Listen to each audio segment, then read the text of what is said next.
Welcome to traditional mom trendy kids. పాలకూర పులుసుకూర ఎప్పుడైనా తిన్నారా? ఈ పేరు విన్నారా? ఎంతో కమ్మగా మళ్ళీ తినాలనిపించే అంత రుచిగా ఉంటుందండి ఈ పాలకూర పులుసుకూర.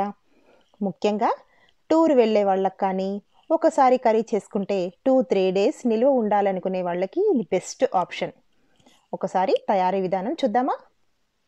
ఇక్కడ ఒక కట్ట పాలకూరని సన్నగా కట్ చేసి కడిగి రెడీగా ఉంచుకుందాము. అలాగే 2 మీడియం సైజ్ ఆనియన్స్ కూడా కట్ చేసి రెడీగా ఉంచుకుందాము. మనకి ఈ కూర కోసం ఒక పెద్ద నిమ్మకాయ సైజ్ అంత చింతపండు అవసరం అవుతుందండి. ఇప్పుడు ఒక గిన్నె తీసుకొని కొద్దిగా వేడెక్కిన తర్వాత అందులో ఆనియన్ ముక్కలు, పాలకూర కూడా వేయండి. పాలకూర నీరంతా దగ్గరికి వచ్చేంత వరకు మూత పెట్టి ఒక 3 to 4 మినిట్స్ కుక్ చేయండి. ఈలోపు చింతపండుని 2-3 టైమ్స్ కడిగేసి వేడి నీళ్ళు పోసి పక్కన పెట్టండి. అలాగే ఒక ఎల్లిగడ్డ కూడా తీసుకుని చక్కగా ఒలిచేసి రెడీగా పెట్టుకుందాము. ఈలోపు మన పాలకూర అంతా దగ్గరికి అవుతుందండి.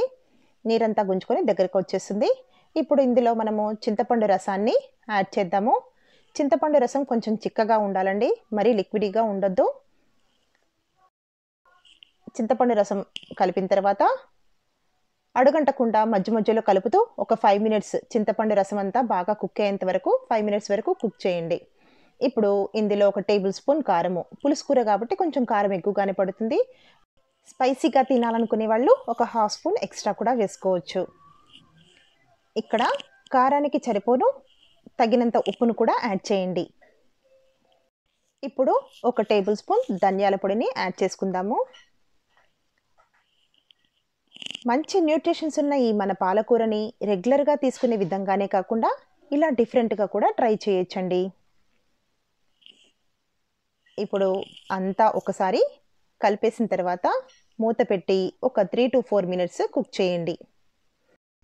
ఈలోపు ఎల్లిపాయని దంచి పెట్టుకుందాము. ఈ చిన్ని రోల్ని నేను ఐకియాలో కొన్నానండి. ఇప్పుడు మన కర్రీకి పోపు యాడ్ చేయాలి. అందుకోసం ఒక గిన్నె తీసుకోండి. అది కొద్దిగా వేడెక్కిన తర్వాత 2 స్పూన్ ఆయిల్ వేసుకోండి. ఇందులో ఒక టేబుల్ స్పూన్ జీలకర్ర, కొద్దిగా ఆవాలు, 2 ఎండుమిర్చి కూడా తుంపుకొని వేసుకోండి. అలాగే కొద్దిగా కరివేపాకు, గ్రీన్ చిల్లీ కూడా సన్నగా కట్ చేసుకొని వేసుకోండి. కొద్దిగా పసుపు కూడా వేసుకుందాము.